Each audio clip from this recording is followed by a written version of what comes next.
예, 오늘은 보강 수업으로 비대면 동영상 강의로 하도록 하겠습니다. 오늘 다룰 내용은 고객 만족과 소비자 귀인 파트입니다. 이 고객 만족이라는 것은 우리 기업에서 소비자들을 대상으로 해서 매년 여러 기관에서 고객 만족을 측정하고 그 결과를 바탕으로 해서 우리 기업이 소비자들에게 얼마나 만족을 주었는지를 확인하는 그런 과정이라고 볼 수 있어요. 근데 소비자들은 제품을 구매하고 또는 서비스를 이용해보고 만족스러운 경우와 불만족스러운 경우에 그 원인을 어디다 돌리느냐 하는 부분이 이 소비자 귀인이라고 할 수 있는데요. 이 고객 만족과 불만족이라는 부분을 좀 구분해서 우리가 좀 살펴볼 필요가 있다라고 할 수 있습니다. 예전에 이 고객 만족 경영을 많은 기업에서 슬로건으로 내걸고 아주 열을 올렸어요.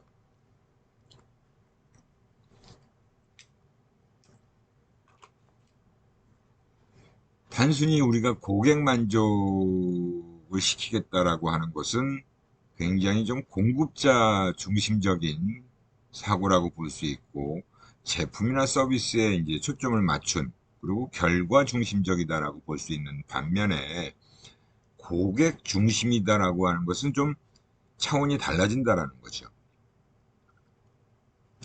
단순히 고객을 만족시키겠다라는 것보다는 고객 중심으로 기업이 모든 활동을 바꾸겠다라는 게 고객 중심이에요. 그래서 고객을 중시하는 태도, 그리고 고객을 이해하고 충족시키려는 과정에 초점을 맞춘다. 과정에. 그리고 학습 과정이 또 역시 발생되어진다라는 측면이 어떻게 보면 무조건적인 고객 만족을 외치는 거하고는 좀 차이가 있다라고 볼 수 있습니다. 이 고객 만족과 불만족의 가장 바탕이 되는 기본적인 이론은 기대 불일치 이론입니다. 그래서 우리가 보통 제품이나 서비스를 구매하고 이용할 때, 내가 이 제품을 구매하게 되면 이 정도의 성능은 발휘해 주겠지. 내가 이 정도의 돈을 지불했으니까 이 정도의 값어치는 할 거야. 라는 기대를 형성하게 돼 있죠. 그래서 그 기대와 실제 제품을 경험하고 난 뒤에 긍정적으로 불일치하냐, 아니면 부정적으로 불일치하느냐. 어느 경우엔 또 일치하는 경우도 있겠죠. 그래서 긍정적인 불일치를 하게 되면 실제 써보니까 기대했던 것보다 더 낫더라.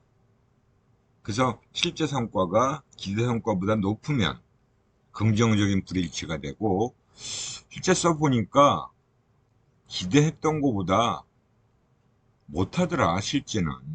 그러면 부정적 불일치가 발생하겠죠. 그리고 뭐 기대했던 거하고 동일하네? 그러면 이제 일치를 하게 되는 거예요.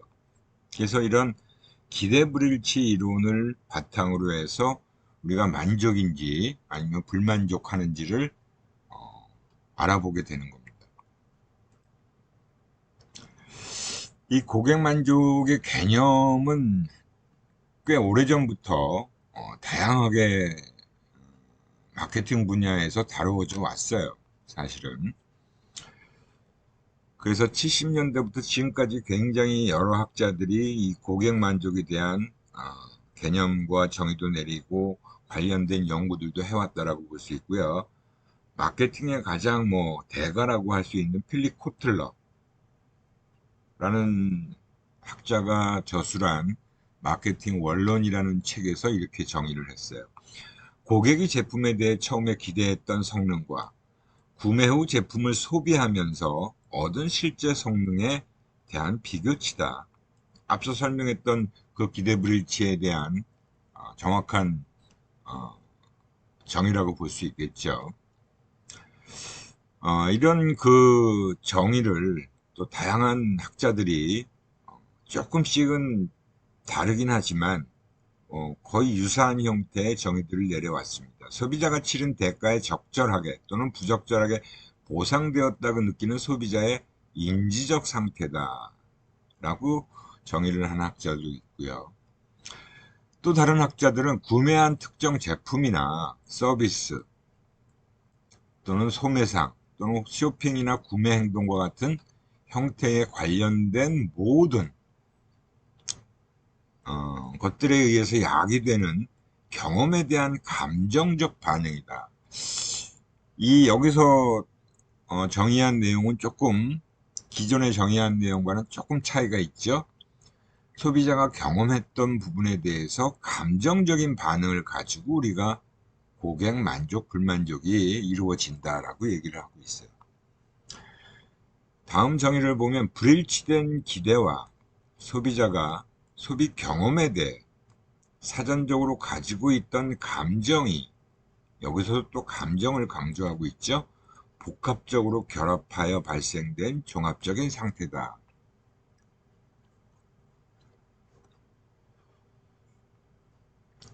또 다른 정의를 보면 소비 경험이 최소한 기대되었던 것보다는 좋았다는 평가, 선택된 대안이 그 대안에 대한 사전 신념과 일치되었다는 평가입니다.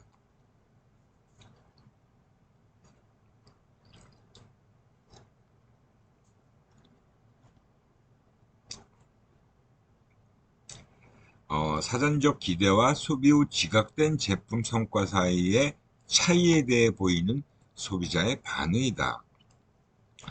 이렇게 다양한 정의와 개념을 많은 학자들이 얘기를 하고 있는데요. 이걸 이제 좀 요약해서 정리해 보면 인풋 대비 아웃풋의 크기가 결정을 한다라고 얘기를 하는 겁니다. 즉 고객 만족은 기대하고 투자한 희생, 소비자가 기대를 하고 거기다가 얼마나 많은 시간과 돈을 투자했느냐 하는 부분이 이제 분모로 들어가겠죠. 그래서 시간과 돈이 대표적인 소비자의 희생이라고 볼 수 있고요. 반면에 이제 제품이나 서비스를 통해서 체험했던 부분, 제품 기능이나 품질이나 서비스와 같은 것과 관련된 소비자의 실제 체험을 분자로 놓고 보는 거예요. 그래서 사실은 마케팅 하는 사람 입장에서 보면 체험의 서비스의 질을 개선할 건지 아니면 소비자들의 기대를 높이거나 낮추기는 쉽지 않겠죠. 그러니까 소비자를 기대를 높이게 되면 사실은 체험에 대한 부분이 훨씬 더 커야 된다는 거, 실제 느끼는 부분에 대해서. 그러니까 체험 서비스의 질을 개선하고 그런 부분에 대해서 지속적인 관리가 더 중요하지 않나 라고 볼 수 있죠.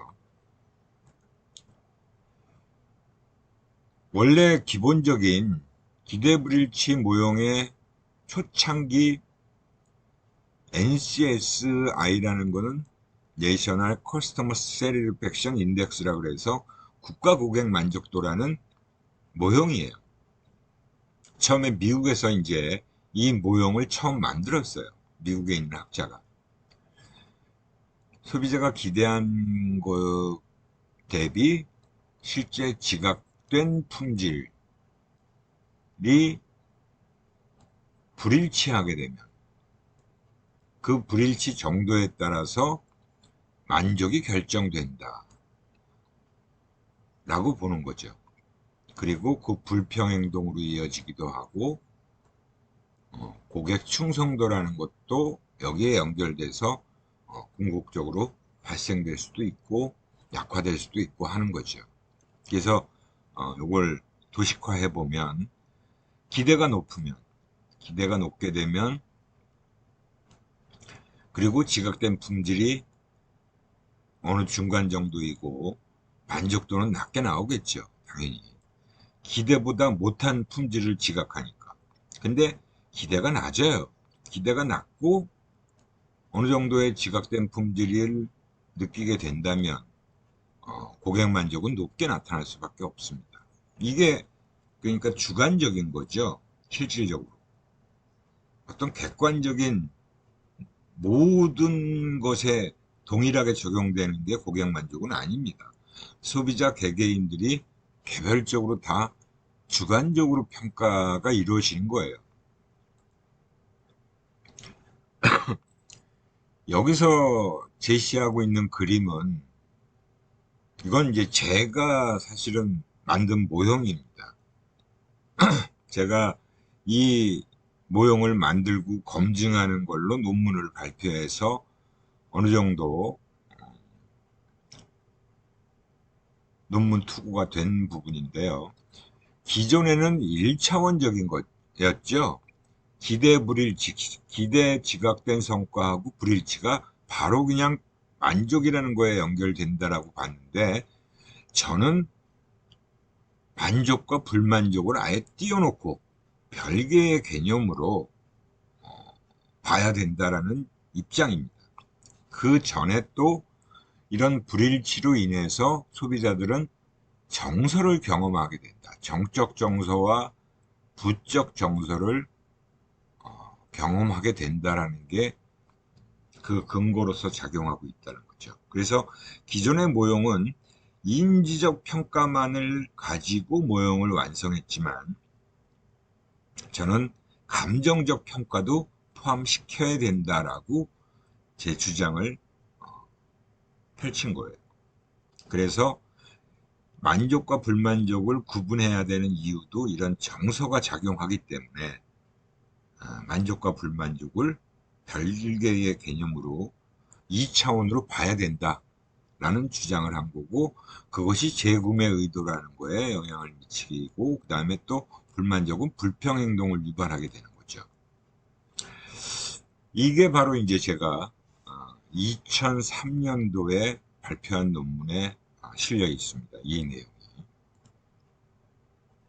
제가 이렇게 만족과 불만족을 별개의 차원으로 봐야 된다라고 하는 거에 근거는 우리가 산업 및 조직심리학에서 투팩터 시어리를 공부했었죠.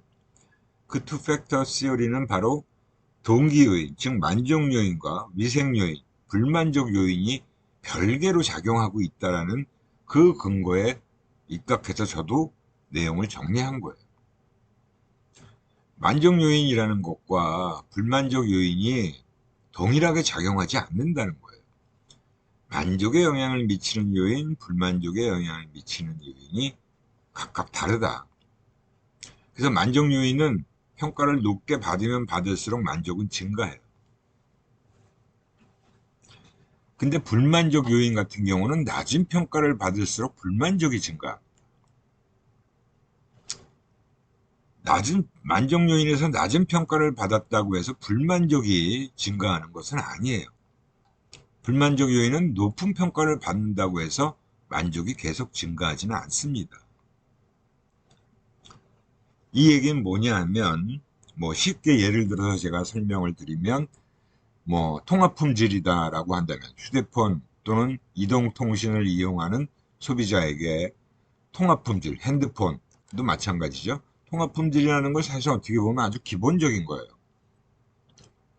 통합 품질이 너무 좋다고 해서 아주 좋다고 해서 특별히 만족이 계속 증가하나요? 그렇지는 않잖아요, 여러분. 그렇지만 통합 품질이 만약에 떨어진다, 별로 좋지 않다 그러면 불만족은 발생하겠지요. 자꾸 통화 중에 끊기거나 뭐 어느 지역에 갔더니 잘 안 되더라. 뭐 지하철에서 잘 안 되더라. 그러면 불만족이 생기는 거잖아요. 그래서 만족 요인이라는 것은 많으면 많을수록 좋은 요인이에요. 그래서 지속적으로 제공해주면 고객들이 체감할 수 있죠. 그리고 고객의 감동을 이끌어낼 수 있는 요인이 만족 요인이고, 아주 기본적인 수준에 못 미치면 불만족이 발생될 수밖에 없어요. 불만족 요인. 그래서 이거는 그냥 어느 정도만 되면 더 이상 소비자들은 그 부분에 대해서 만족이 증가하지 않아요. 그냥 기본은 되면 되는 거예요. 그래서 고객 감동을 이끌어낼 수 없는 요인이라고 볼 수 있죠.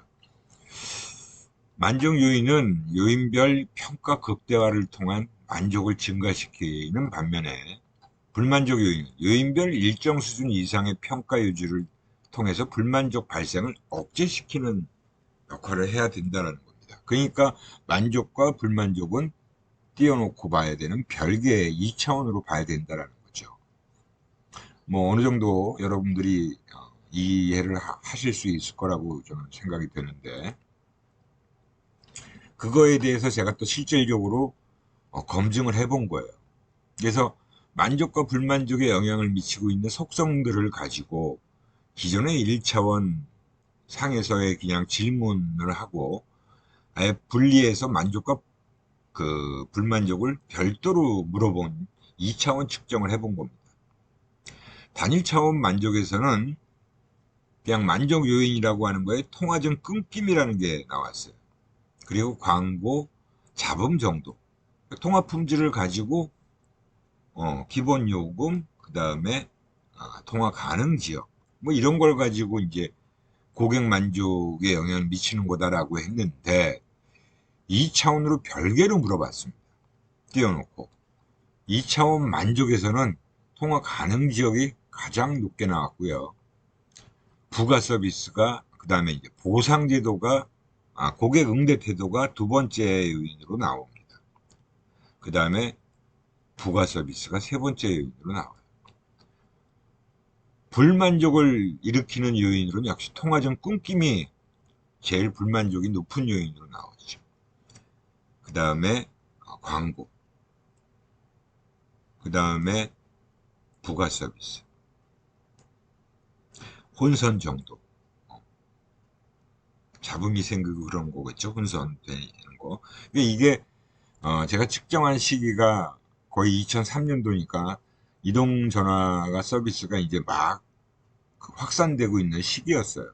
그렇기 때문에 그 당시에는 이 통화 관련된, 통화 품질과 관련된 게 굉장히 중요하게 다루어지고 있던 시기였습니다. 그래서 고객 만족을 단일 차원으로 물어봤을 때는 이 통화 품질과 관련된 요인이 많이 나와요. 근데 2차원 만족에서는 별도로 만족 요인을 주는 거는 통화 가능 지역이에요. 그 당시 나온 광고들을 보면 제주도 끝에 있는 마라도에서 막 통화가 가능해지고, 지하철, 지금은 뭐 다 지하철에도 통화가 잘 되잖아요. 그 당시에는 잘 안 됐어요. 그래서 지하철에서 통화가 된다라는 걸 확인시켜주고, 설악산 꼭대기에 올라가서 또 지리산 꼭대기에 올라가서 통화한다는 것을 광고로 보여줬습니다. 그게 통화 가능 지역이었어요. 역시 통화 가능 지역이 넓으면 넓을수록 만족도를 올려줬죠, 그 당시에. 근데 통화점 끊김 현상이 나타나면 불만족을 발생시키는 거예요. 그러니까 통화점 끊김이 그냥 단일 차원으로 측정해보고 고객 만족에 가장 크게 영향을 미치더라 라고 얘기를 하는 반면에, 불만족에 가장 영향을 크게 미친다라고 하는 것이 2차원으로 만족과 불만족을 분리해서 물어보니까 나타나더라는 거죠. 이렇게 실증적인 검증도 거쳤다라고 할 수 있습니다. 그래서 사실은 이런 이제 만족과 불만족이 지금은 사실 고객 만족을 그렇게 크게 기업들이 막 내세우고 그러지는 않아요. 워낙 뭐 오랫동안 했지만. 그렇지만 이제 최근에 뭐 고객 만족 한 번 1등한 것 갖고는 얘기 안 하죠. 뭐 10년 연속 1등이다라는 건 뭐 가끔 광고에 보이는 경우가 있는데, 아무튼 예전에 비해서 많이 좀 비중이 약화됐다라고도 볼 수 있습니다. 근데 이제 여기서 불만족이 발생했을 때 우리가 인지부조화 이론에 의해서 인지부조화가 발생되는 요건이 아주 중요한 부분이다라고 지난번에도 말씀드렸죠. 이 인지부조화가 발생되는 요건을 보면 소비자가 수용할 수 있는 수준을 넘는 부조화가 발생된 경우 굉장히 심하겠죠. 부조화가. 행동을 취소하는 것이 불가능한 경우 선택 행위 자체를 다시 원점으로 돌릴 수 없는 상황에서 부조화가 또 생길 수밖에 없고요. 최종안으로 선택되지 않은 다른 대안이 더 바람직한 것으로 느껴지는 경우. 내가 어떤 걸 A라는 걸 샀는데 이거 B를 살 거 그랬나? 뭐 이런 경우가 되는 거예요. B가 더 좋아 보이. 가능한 대치안의 속성들이 서로 독립적이라는 특성을 지니기 때문에 이들을 서로 객관적이고 동일한 기준에서 비교하는 것이 불가능할 경우, 그런 경우에도 인지부조화가 발생되게 되겠죠. 의사결정이 소비자에게 매우 중요한 것이며 동시에 그 결과에 대해 소비자가 전적으로 책임을 져야 되는 경우, 이건 뭐 내가 구매 결정도 했고 뭐 친구가 사라고 해서 샀다라고 한다면 그 친구 때문이야 라고 얘기를 할 텐데, 본인이 스스로 결정한 경우에는 어떻게 할 수가 없는 경우가 되겠죠. 대안들 중 선택해야 하는 상황에서 선택한 것의 단점과 선택하지 않은 것의 장점이 더 크게 부각되면 부조화가 유발되겠죠. 그 다음에 이제 불충분한 정당화예요. 자신의 행동에 대한 충분한 이유가 없을 때, 그게 우리가 불충분한 정당화의 가장 대표적인 예가, 내가 마당 쓰려고 하는데 그 주인 마님이 얘 마당 좀 쓸어라 이러면 이제 쓰고 싶은 마음이 없어진다는 거죠. 내가 공부 좀 하려 그러는데 스스로 마음을 먹고 있는데 엄마가 또 얘 공부 좀 해 그러면 그것도 또한 충분한 이유가 없어지는 거예요. 자신이 행한 노력을 정당화시킬 필요가 있을 때, 그 다음에 새로운 정보를 접했을 때, 내가 가지고 있던 태도와 상반되는 정보를 만났을 때 역시 부조화가 발생되겠죠. 하여튼 이러한 부조화 발생 요건에 대해서 기업들은 꼼꼼하게 아주 세밀하게 분석을 해야 됩니다. 그리고 소비자에게 어떤 메시지를 통해서 만약에 이런 부조화를 좀 약화시켜 줄 수 있다면 그런 마케팅 전략을 취할 수밖에 없어요. 중요한 건 대다수의 많은 소비자들은 인지 부조화를 경험합니다.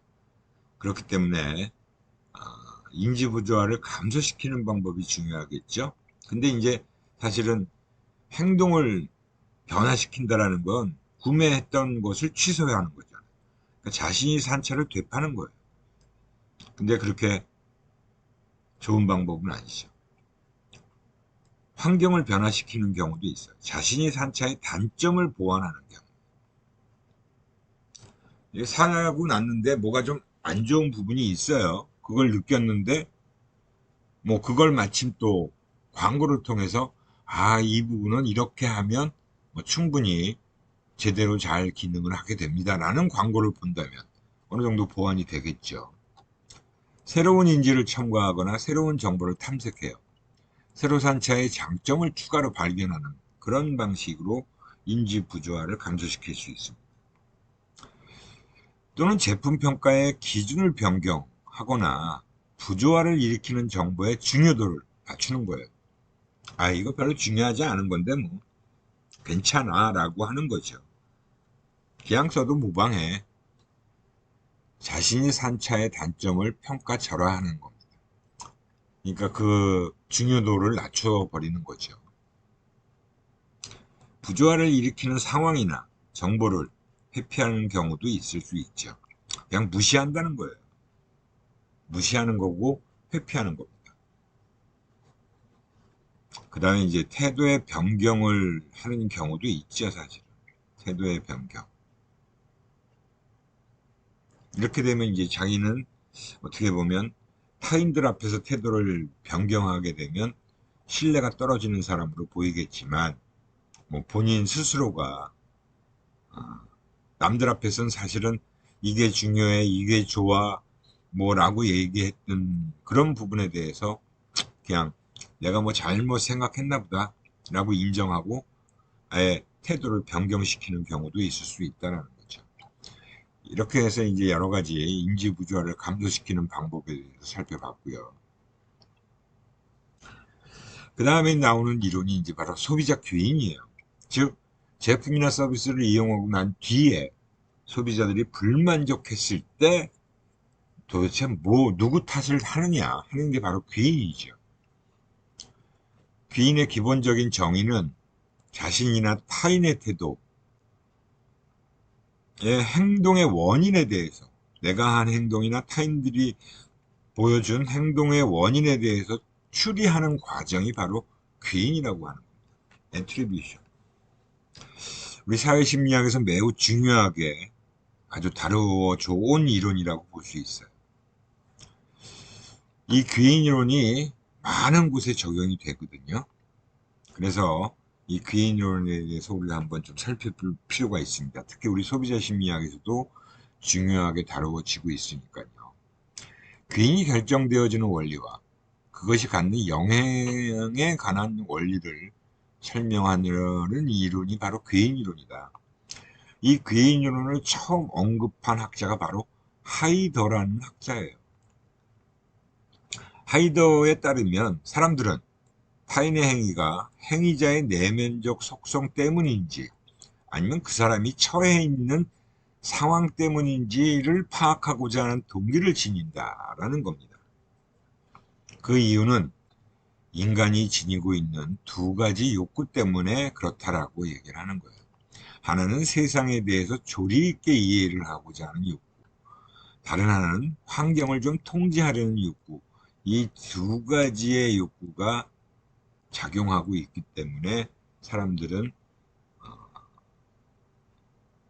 이런 귀인의 동기를 갖는다라는 거죠.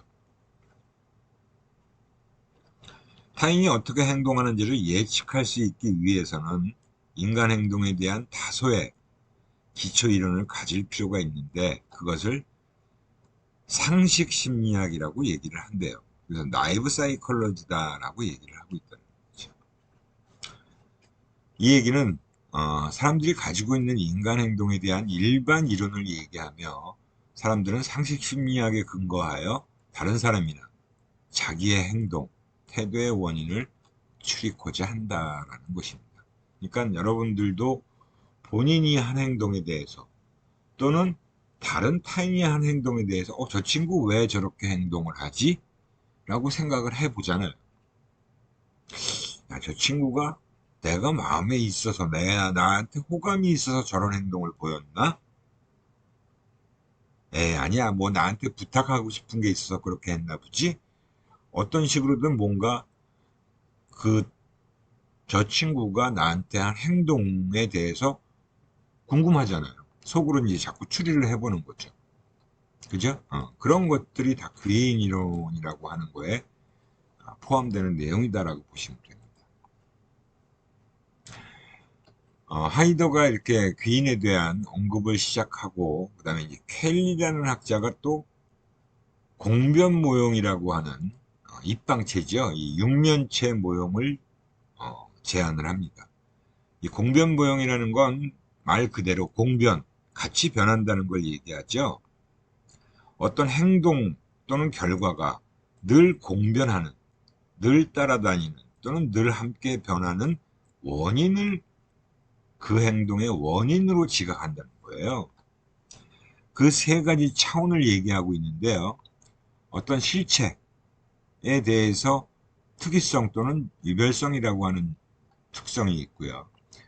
일관성이라고 하는 것은 시간이나 양식과 관련된 내용을 일관성이라고 하고 사람에 대해서 얘기하는 걸 합의성 또는 일치성이라고 얘기를 합니다. 이 육방체는 보면 같이 변하는 걸 얘기하는 거죠. 그죠? 이 세 개의 차원이 함께 움직인다는 걸 보여주고 있는 거예요. 그래서 사례를 가지고 우리가 좀 살펴보면 이 공변 원리의 정의를 보면 이건 우리가 충분히 이해하기 쉽게끔 이렇게 도식화해 놓은 겁니다. 어떤 특정 효과의 원인이라는 것이 그 결과가 있을 때 있고 그 결과가 나타났을 때 그 원인이라는 것이 존재한다면 그리고 또 그것이 없을 때 없는 원인의 기인이 된다. 즉 ABC라는 변인이 효과를 나타냈어요. 그리고 A와 B만 존재할 때도 또 효과를 나타내요. 그리고 B하고 C만 있을 때 또 효과를 나타내요. 근데 효과는 계속 발생하고 있잖아요. 그러면 뭐 때문에 이 효과의 원인은 뭐라고 볼 수 있겠어요?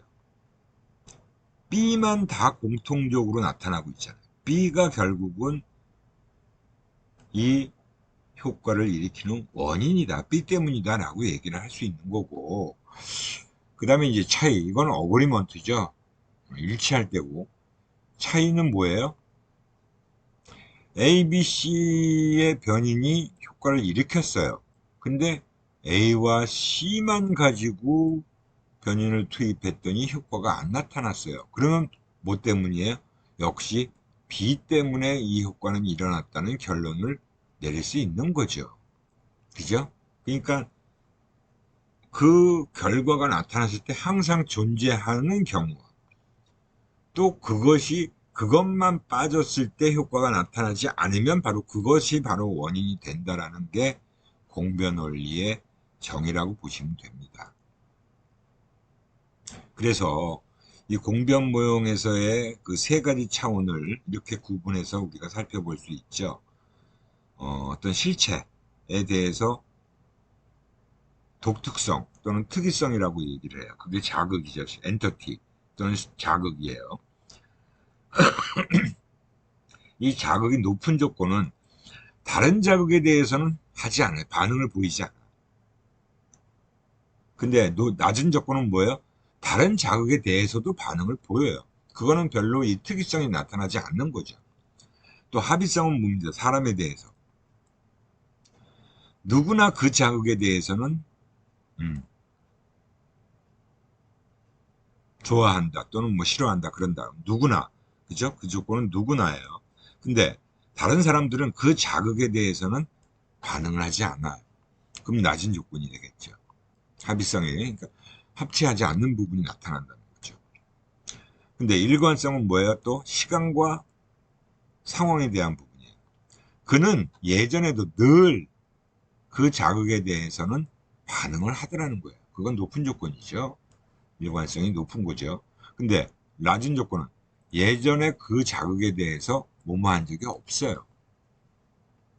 그거는 낮은 조건이라고 볼 수 있죠. 그래서 영희는 오늘 친구들과 함께 먹은 우동이 참 맛있었다고 말을 했습니다. 그래서 특이성이 높은 조건에서는 모두 하이인 경우만 가지고 특이성이 하이인 경우는 뭐야? 영희는 다른 음식을 먹고 맛있다고 했던 적이 없어요. 그러니까 그 우동이 아주 참 맛있다고 한 게 그 우동 때문인 거죠. 한 적이 없는 거니까.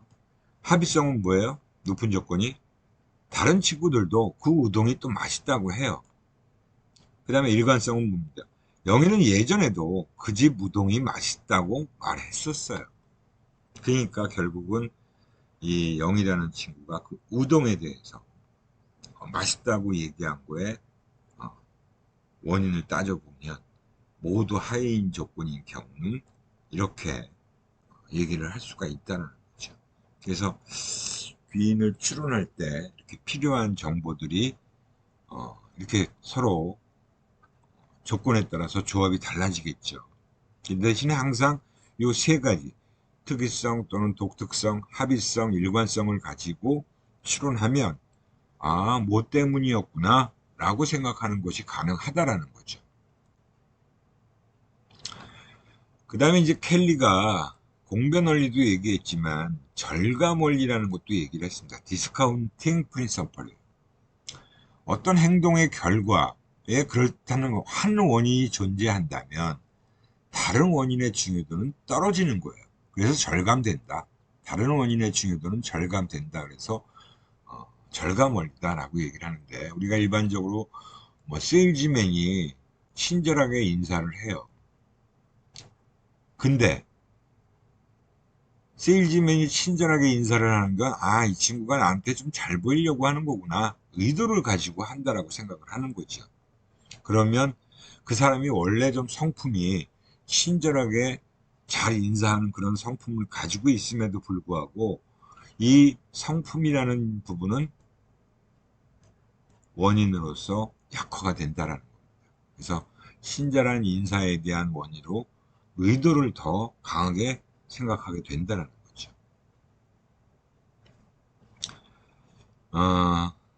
이 예전에 그 실험을 실질적으로 했던 내용이 있어요. 실험 참가자들한테 한 집단한테는 20불을 주고요. 한 집단한테는 1불을 줘요. 그리고 이 실험이 흥미로웠는지 아니면 흥미가 없었는지를 물어보는 질문을 실험이 끝나고 나서 합니다. 그러면 20불을 받은 사람들은 흥미가 많았다라고 응답들을 하더라는 거죠. 사실 재미는 없었는데 별로 재미있지 않잖아요, 실험이. 근데 그 실험에 참여한 사람들한테 20불을 받은 사람들은 재밌다고 얘기를 하는 거예요. 왜? 20불이라는 게 꽤 큰 돈이니까.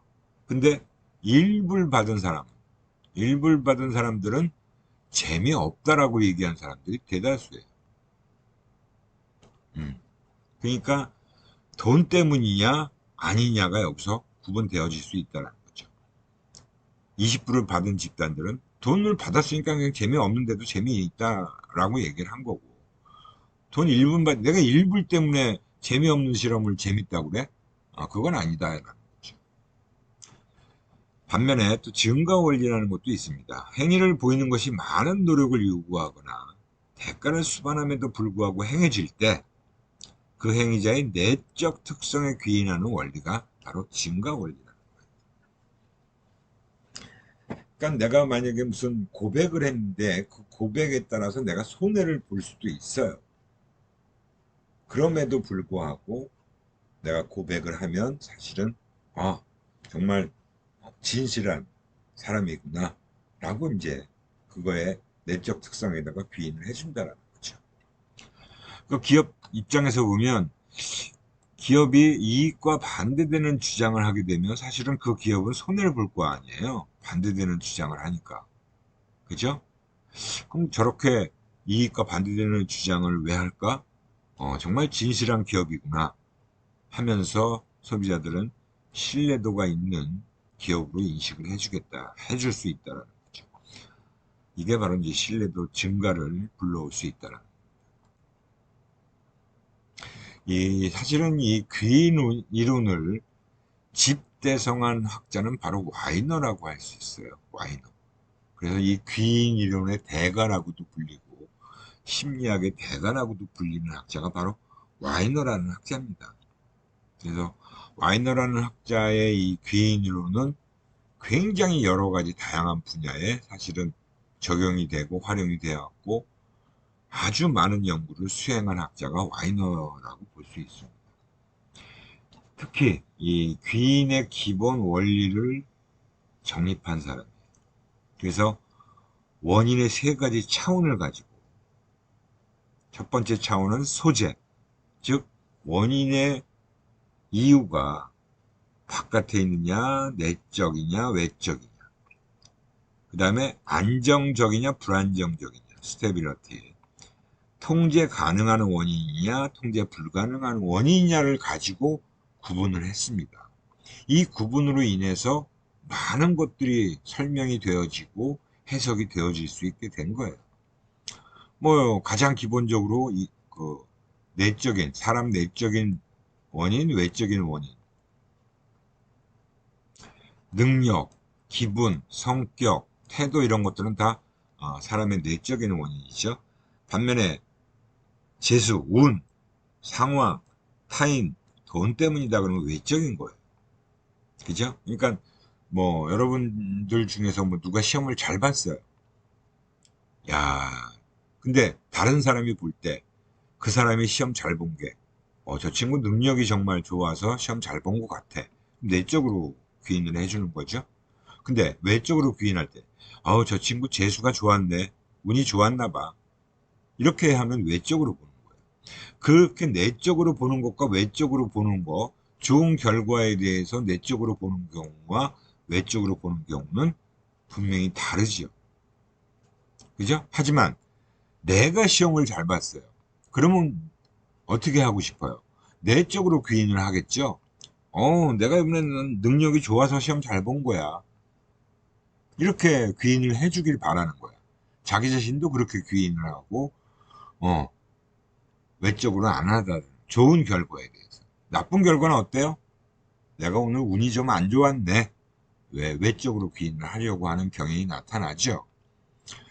안정성이라는 것은 안정적인 원인과 불안정적인 원인이 있고, 안정적인 건 성격, 능력, 역할 이런 것들은 다 안정적으로 잘 안 변하는 것들이에요.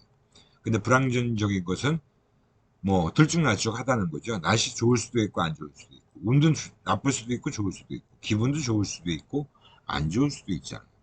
상황에 따라서 얼마든지 변할 수 있다라는 거예요. 통제 가능성은 노력 같은 것들은 통제 가능한 것이죠. 본인이 얼마나 노력을 하느냐 하는 정도에 따라 달라니까. 근데 통제 불가능한 건 능력은 쉽게 바뀌지 않아요. 금방 좋아졌다가 능력이 없어졌다가 있어졌다 하지 않죠. 운도 내가 통제할 수 있는 게 아니잖아요. 과제 난이도도 이미 정해져 있는 겁니다. 그래서 이렇게 귀인의 세 가지 차원을 가지고 원인을 분석하는 이론이 바로 와이너의 괴인 이론입니다. 이 이론으로 굉장히 많은 심리학의 연구를 유발했고 많은 분야에 적용이 되어 왔다라고 볼 수 있습니다. 그래서 이 귀인론의 이 세 가지 차원을 가지고 이 소비 상황에다가 적용을 해서 한번 정리를 해놓은 겁니다. 물론 이것 말고도 또 다르게 정리할 수도 있어요. 근데 이거는 이제 제가 예를 들어서 이렇게 정리를 한 거죠. 내적이냐, 외적이냐, 안정적이냐, 불안정적이냐, 통제 가능하냐, 통제 불가능하냐. 그래서 내적이면서 안정적인데 통제 가능한 원인은 충동성이나 실수입니다. 이런 것들은 통제가 가능하죠. 근데 불안정적이면서 내적이면서 통제 가능한 부분은 의무 불이행이에요. 소비자가 의무를 제대로 그러니까 제품 설명서 읽으라 그랬는데 그걸 무시하고 사용한 경우에 그런 경우는 소비자 잘못이라고 볼 수 있죠. 통제 불가능한 경우 내적이면서 안정적이면서 통제 불가능한 건 아예 구매 능력이 좀 부족한 사람 또는 안목이 떨어지는 사람 이 경우도 역시 통제 불가능하잖아요. 근데 조작 능력 부족 같은 것들은 사실은 조금 자기가 열심히 하면 작동시킬 수 있는 부분이 좋아질 수도 있죠. 근데 외적인 요인의 안정적인 것은 거짓말이나 눈가림이에요. 이거는 막 그 기업의 문제겠죠. 외적이니까. 또 불안정적이면서 통제 가능한 건 근무 태만으로 인한 불량이에요. 이것도 역시 근무를 열심히 하면 얼마든지 통제 가능한 부분이죠. 업무 착오 일으키는 것도 통제 가능한 거죠. 또 외적이면서 안정적인 요인이 상황 요인, 불가피한 요인, 뭐 천재지변 같은 거, 통제 불가능하죠. 또 기업의 외적이면서 안정적이면서 통제 불가능한 요인은 노조 파업으로 인한 차질이 생긴 거예요. 물론 이것도 회사 입장에서 통제하려면 할 수도 있지만 노조가 아주 적극적으로 파업을 하면 그거는 막을 수가 없잖아요. 그러니까 그 경우에는 이렇게 통제 불가능 요인으로 볼 수 있는 거죠. 하여튼 뭐 이렇게 이제 분석을 하는 게 와인의 이론이다라고 볼 수 있습니다. 이렇게 해서 긴 이론까지 살펴봤는데요. 시간이 벌써 다 됐네. 온라인 수면을 하다 보면 금방 시간이 지나가요. 물론 우리가 비대면으로 할 때 1시간 15분이지만. 그래서 제가 조금 바쁘게 말을 빨리 좀 하는 경향이 생기는데, 여러분들 다음 시간까지 비대면 수업을 하게 되니까 이어서 제가 또 동영상 수업을 하도록 하겠습니다. 예, 수고들 하셨고 질문사항 올려주시기 바랍니다.